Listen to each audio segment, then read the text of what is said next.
Hi, y'all. It's me and him. Him and me. Us and them. Like always. This is our versus update, and it's his choice, so I'm going to let him take the reins. Last time I said we were going to do this album, Zeppelin I, and that's what we're doing. And it's, I do have all of Zeppelin on vinyl and on CD. I have the deluxe ones they came out with. I think it was last year and this year. I've got all those. I just couldn't find one to show, but anyway, that's the vinyl. So. And that's his copy. I don't have it. That's actually mine. So, what do you think? No, you go. It's your pick. Okay, well, it's our first album, came out in 1969. And a lot of people consider that to be one of the first heavy metal albums, along with Black Sabbath's first album. But if you listen to any of Zeppelin's albums, even this one, I'd say not necessarily half, but at least a third of it is acoustic or other instruments. It's not just like a, real rock and roll songs. But all their songs are blues based. A lot of the lyrics and the sound of it is based on a lot of the early blues. Some of it even word for word, which was a whole controversy with Zeppelin and them stealing, I don't know if stealing's the right word, but using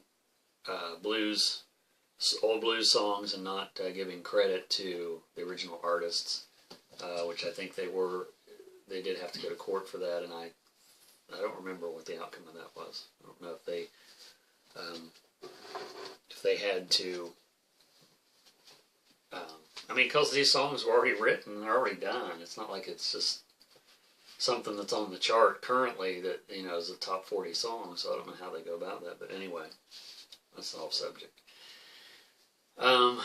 So this album is one of my favorite albums because I've said it numerous times in probably these videos and on my channel, that a band's first material is usually their best material, whether it be their first album or their first few albums. Not to say a band can't have a good album later in their career, but this album was definitely influential, and it has that, pretty much, it was a harder sound than any band had previous. There was Jimi Hendrix, and there was like The Who and Janis Joplin and some of that, but this was like the next step. This and Black Sabbath was, and Deep Purple too, was like the next step from the 60s bands. And this has a lot of the classic songs that they still play on FM radio, Good Times, Bad Times, Dazed and Confused, Communication Breakdown. They even play Your Time Is Gonna Come, I Can't Quit You Baby, Baby I'm Gonna Leave, You Shook Me. They play almost every song. How many more times? They play almost every song on here on classic rock radio. So, yeah, what are you going to say? I don't know what else to say about it. Well, these, what I'm going to say is, these older rock bands, I really like the bluesy sound to Led Zeppelin. Mind you, I think that Deep Purple and Black Sabbath and Rainbow, all of them had a bluesy sound to a point. They were a lot more rock than blues, but Led Zeppelin, it always seemed like their core was rooted in blues, and I totally am into that. I love that sound. Love that sound. So I thoroughly enjoyed this album. I don't own this album. I do have some Led Zeppelin on vinyl, but not this one. So it's something I need to add to my collection. But, yeah, I love Robert Plant. Everything about the album was right on. I'd have to say that, like Brandon, I usually think the very first album of any band is their best material. There are a few bands that break that mold. I do think Led Zeppelin is one of those bands. As I think Motley Crue is one of those bands. So I would have to say probably my favorite song off of here is You Shook Me. I mean, I really like all the songs. There's really not a song I don't like. But if this was an album that I was going to go to and just pick a song to introduce someone to this band, I would probably choose You Shook Me. I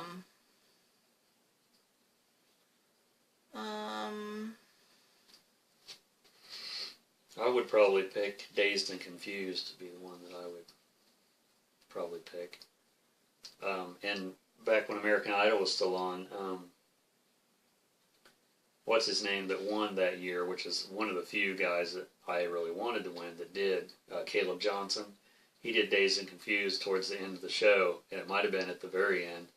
And I thought he did a good job, and a lot of people would just like, oh God, you don't do Zeppelin, you know, because they're like, it's like sacred or something, like the Beatles or whatever. But I thought he did a great job on it because it's always been one of my favorite songs from this album. Well, I mean, I think every single person in this band is really kind of well known in the music realms. I mean, individually as well as the band itself. I mean, you know, John Bonham's son went on to play with different bands, and Robert Plant had his own solo career, and Jimmy Page went on to play with some other things. He created some things, and I'm not sure if John Paul Jones did he? He played with this was later. He played with Them Crooked Vultures, which was Dave Grohl's short-lived band. So I'm sure that every single, if we were to name just one person, if I said who's Robert Plant, most people would know. If I said who's Jimmy Page, most people would know who they are. So the members of the band are well known as musicians, and they are musicians. There's a difference between a musician and someone who thinks they're a musician and they're not. And these guys are musicians. And I really did like the album as a whole. But yeah, I would have to say Shook Me is probably my favorite song off of here. Although, as I said, I liked them all. So, I would say out of 10, I would probably give this 9 spins. I give it 10. Just because it's, I don't know, I mean, I always relate a lot of classic music to back when I was a teenager, and listening to a lot of that was still on the radio then, just like it is now, because it's just been staples of music, and I associate a lot of that stuff from the 70s, especially with that time period in my life. So, plus I like the sound of it. I like all of that early stuff. Anything that's on classic rock radio, well, let me specify. Anything that was on classic rock radio up through the 80s that they played was this kind of stuff. The stuff they play on classic rock radio now is a mixture of that kind of music and stuff that came after it that I really don't consider classic rock, although it's been 20 plus years since a lot of it came out, so it technically is, you know, like you were saying with Motley Crue. That's, to me, that's not classic rock, but to the younger bunch, it technically is, because Right. It's been out forever.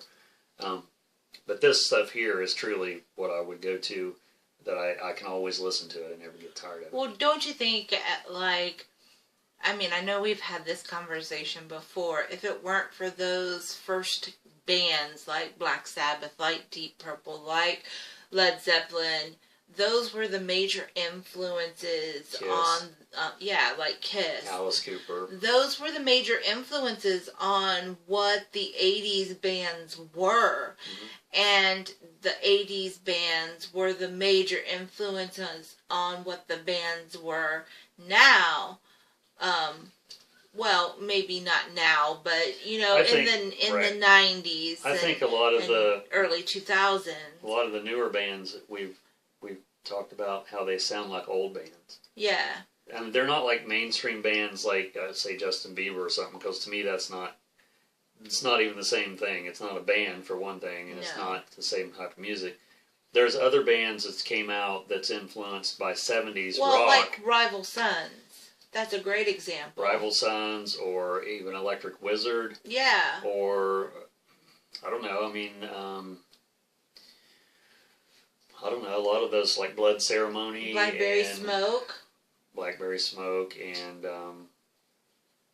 the Blues Pills. Yeah, those bands are fantastic. Even the White Stripes, to a certain extent, had that old bluesy type sound. Now, granted, Jack White was taking it from even an earlier period, sort of like Zeppelin did.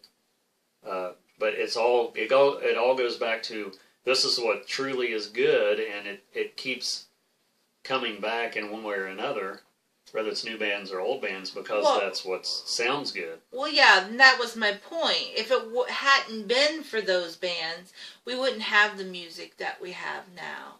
We wouldn't have... Well, as far as that, the good music. Well, what I'm saying is, you know, it wouldn't have trickled down. You wouldn't have had...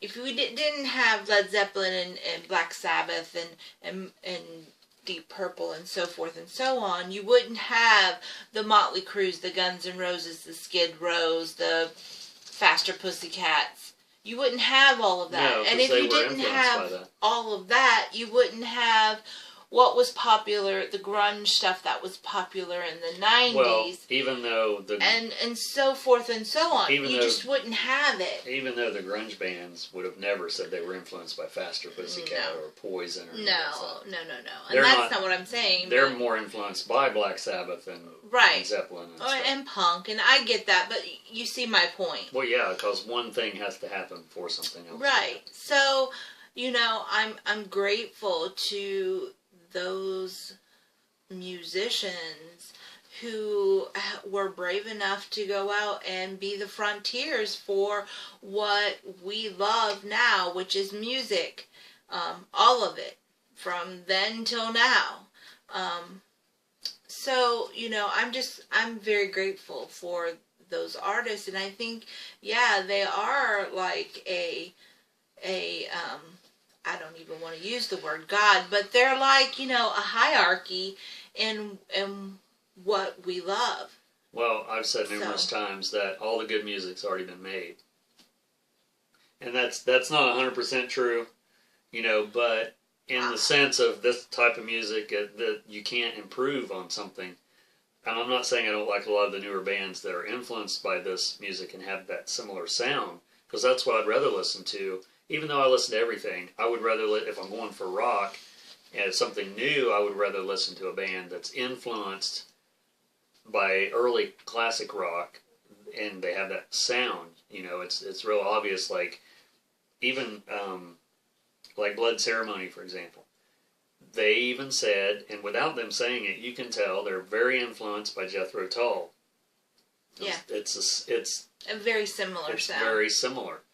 And that's why I buy their records, because they sound that way. And I like Jethro Tull. It's just like anything that sounds like a Black Sabbath influenced, I'm going to, buy. Sure. So I remember in the 80s when Kingdom Come came out, a lot of people swore that was Led Zeppelin, because they sort of sounded like an 80s version of Led Zeppelin. They do have some and that's what there, yeah. That's what gave them that that one album was really a hit album, and they had a couple hit singles, and it was for that reason. Right. And The Great White is another one. Well, and they sounded like Zeppelin to a certain extent. I don't see anything wrong with a band taking what they find as an influence or a muse and interpreting it into their own sound. Yeah, of course, you're going to have a very similar sound. What I do have a problem with, however, is if a band takes a sound of another band that they've been influenced by and copies it, completely copycats it. That I do have a problem with. I don't want to hear, if I want to hear that band, I'm going to listen to the band that influenced them, not them.